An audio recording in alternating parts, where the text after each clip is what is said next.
Hey, welcome back to another Black City Coffee Vlog. In this video, I'm gearing up some samples. We're going to be back on this little roaster. We've got all of our coffees. We've got that sugarcane Colombian decaf. We've got the Indonesian. We're going to do a medium version.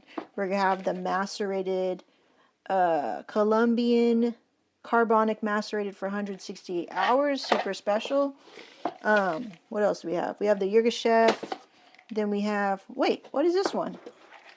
Oh, this must be the Indo, and we're going to go dark. What happened? Oh, it got stuck. Indo dark. Boop.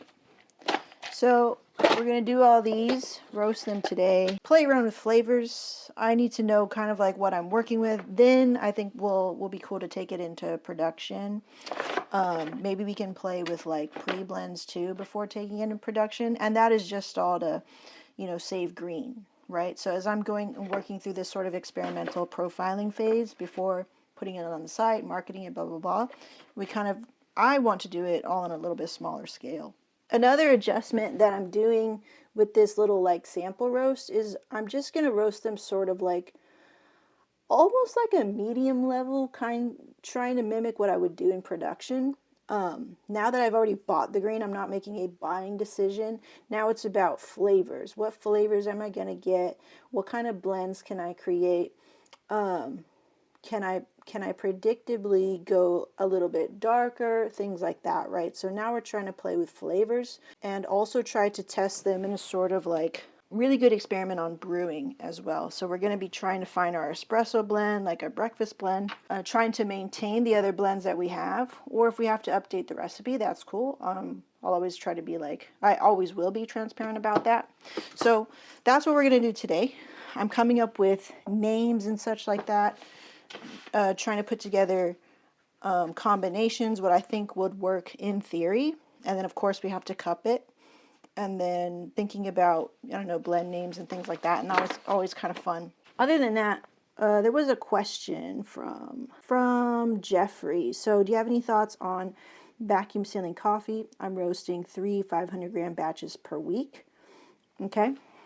Per week. When I started, it was so bright over there. When I started roasting, I figured I'd vacuum seal in individual batches for prolonged life and protection from humidity swings. That's good. However, I keep one room in my house constantly at 40 to 60% humidity. Is that a lot? I don't know what that means. And I aim to finish my stock within 3 months of receiving it. Okay. Is the vacuum sealing a complete waste of time? Or is there a real value added? It's like 50 cents per bag, by the way. Should I just Ziploc my coffee out of the sunlight in a humidified room? In the humidified room? Thanks for your time. I don't know, Jeffrey. But what you could do, because you could already answer your own question, is I want to show you. You can answer your own question, actually. This is how I store my green. Okay. So we're off the ground. Our code says 6 inches off the ground, in a container, in their grain pro bags. And I typically plan to use them,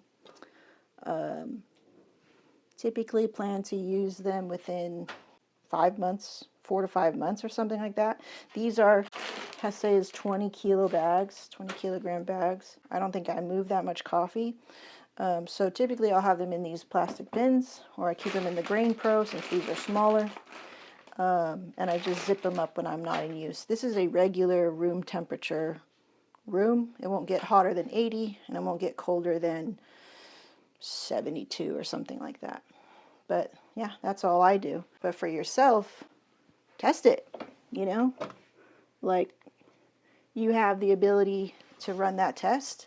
So you have vacuum sealed bags, put a date on it, put a note on it, take a little sample, get another one that isn't vacuum sealed, and then cup them and taste, see if you can taste the difference. Does it make a difference? Is it worth it for you to spend 50 cents a bag and do the extra work of vacuum sealing it and stuff like that? Like, the only way I would really consider vacuum sealing in my situation would be like I'm in a facility like maybe right now, right? And then I know for sure I'm gonna move my facility and maybe even like close up shop while I move, because I'm going to be dealing with a lot of stuff and maybe I can't roast. And so maybe I'll take one of these, 20 kilogram bags, have it vacuum sealed in a particular bag, right, that can do that. Put it away in a temperature controlled room where it can't get any sunlight or any humidity. I would think humidity at more than, like, you don't want any humidity. That's what I would think, but I don't know what 40 to 60% humidity means in relation to like what this is. So that'd be up to you to find out. But yeah, if I were to like close shop or something and I couldn't move that coffee right away, and I knew I just needed to put a pause on stuff, like, or I was moving, that's when I would personally consider vacuum sealing my bags. But if you're moving through your coffee fairly quickly within 3 months, I think that's totally fine. I think it's when you start holding on to coffee, when you start to taste age, is like over maybe 2 years after it's been harvested and it's been kind of just open and exposed and stuff like that. But I typically would keep them in the grain pros when I'm not using them. I seal them up. I keep them out of the sun. I close these blinds. But that's pretty much it. The only thing I can taste right now, or capable of tasting, is age. I can taste age. So the moment I feel that the coffee's not presenting well anymore, it doesn't taste good anymore, basically, then I won't sell it, But there are ways in which the industry has communicated to me what they do in cafes and roasteries and whatnot is like just to roast it a little bit darker than you would when it first was super duper fresh. So you can, in a way, like mask that age. I think a really good, Q grader, cupper, or whatever can maybe still taste it, but your everyday customer shouldn't be able to taste it, especially if, say, it's made for making white coffee. So there's ways to get around it, cold brew, things like that. There's ways to get around aging coffee, where I don't know if vacuum sealing your bags would be super necessary all the time. But yeah, it'd just be a way of like, I'm not going to be able to roast that, so I'm just going to save it to kind of like capture it or freeze it in time. I think you can even freeze coffee as long as moisture doesn't get to it. But yeah, you could Google all that stuff, but I'm sorry, I don't have any like personal experience with that, and I shared with you what I do here, so I hope that helps. That's what I'm doing today. It's sample roast, letting them rest, cupping them, playing with flavors. And in February, we just got these new coffees in, and we're definitely going to be launching new blends, and hopefully by that time in February, new labels. I would love, love, love to launch these with the new labels, and that's definitely my goal. But for now, we're just going to work on profiling, getting into production, feeling really good about production roasts, and then getting all that information on the website. And that's it. That's all we're doing today. Cool. So we'll see you in the next one. Bye.